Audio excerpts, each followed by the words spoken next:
It was 3 in the morning, and the silence felt like it was judging me. The light from the screen still glowing. The guilt too. I closed the laptop and whispered to myself, this time, it's gonna be the last. But the next night, I came back to the same place. The same cycle of addiction. Every time I fell, regret came fast, but shame stayed longer. I started to think God was tired of watching me try. I thought guilt was punishment. But deep down, it was just a cry for help. And right there, feeling dirty, unworthy, broken, in a prayer of complete surrender, something changed. Because for the first time, I realized maybe I'd been fighting lust the wrong way. I had tried everything. Prayer, fasting, Bible verses taped to the wall, sacrifices, promises and commitments. I ended up breaking myself. I thought if I fought harder, if I pushed myself more, I'd finally win the battle. But the harder I tried to fight lust, the more it drained me. It was like trying to put out fire with gasoline. I wanted to be free from sin, but without realizing it, I was feeding the very enemy that wanted to destroy me. I prayed for God to set me free. But deep down, I still wanted to stay in control. And God doesn't share control with anyone. Because it wasn't a lack of strength. It was a lack of surrender. I was fighting what I could see on the outside, while ignoring what was broken on the inside. And that's when I realized, the problem wasn't the temptation. It was the throne I still refused to step down from. Lust isn't just about pleasure, or about sex. It's about a weary heart, trying to fill with sin, the space that belongs to God's presence.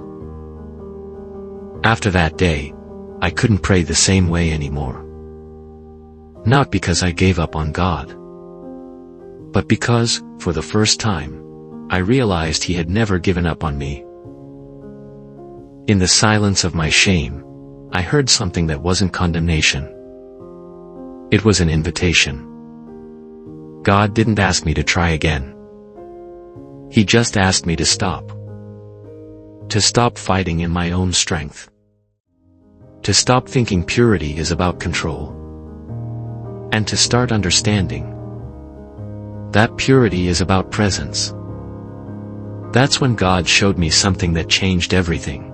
You don't overcome lust by trying harder. You overcome by humbling yourself in dependence on Him. Acknowledge your weakness. Just like Paul wrote in 2 Corinthians 12 verses 9 to 10. My grace is sufficient for you, for my power is made perfect in weakness. Therefore I will boast all the more gladly about my weaknesses, so that Christ's power may rest on me. For when I am weak, then I am strong. And in that moment, I understood. I didn't need more effort. Even though resisting the flesh was still my responsibility. I didn't need more effort. I needed presence. Because lust was never just about pleasure. It was about emptiness. I wasn't chasing pleasure. I was chasing comfort. An embrace the screen could never give me. A peace that sin only promised, but never delivered. Lust is a hunger of the soul, disguised as a desire of the body. And while I was trying to kill the desire, God wanted to heal the hunger. That's when I realized. The enemy was never afraid of my fight. He was afraid of my surrender. Because when I stop fighting alone and run into God's presence, something shifts. temptation loses its voice. Emptiness loses its power. And what once was darkness begins to be filled with light. I understood that the opposite of lust isn't self-control. It's love. The kind of love that fills the space where guilt and emptiness used to live. God didn't ask me to erase desire. He taught me to redirect it. Because desire, in the right place, isn't sin. Sex was created by God.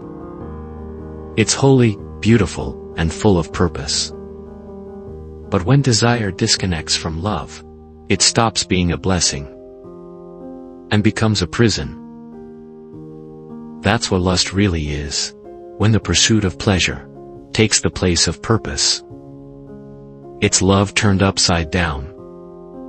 Desire without direction. And you can keep fighting it forever, or you can choose to transform that energy. God doesn't want to numb you. He wants to wake you up. Because the same fire sin uses to destroy, God uses to purify. So every time temptation comes, don't just run away. Run toward His presence. Pray. Serve. Love. Pour that energy into something that brings life. Purity isn't emptiness. It's exchange. You take out sin and make room for His presence. You let go of lust and replace it with love, with serving. Because the human heart will always be full of something. The question is, what will you let fill yours? Maybe you'll still fall. Maybe you'll still struggle. But now you know. God isn't measuring you by your weakness. He's shaping you through it. Lust may have wounded you, but it doesn't define you. Sin may have knocked you down, but grace keeps lifting you up. And if today you feel like you've lost control, remember this: God never lost you. Purity isn't the absence of temptation. It's the presence of God, even in the middle of it. So breathe. Close your eyes. And say with your heart, Lord, I don't want to fight away from you anymore. I surrender. Take the throne I tried to hold on to. Turn my desire into love. Teach me to use what I feel to serve you. Let the sexual impulse that once consumed me now purify me. Let every memory of my past become a testimony of your grace. And let your presence fill every space inside of me. May peace fill the place where sin once tried to live. May it restore what seemed lost. May it heal what you could never fix alone. Because where sin increased, grace increased all the more. Romans 5 verse 20. Amen. Because God's love doesn't shout. It whispers in the middle of your confusion. And when you finally stop to listen, you realize He never left. Breathe. And never forget, you are desired by God.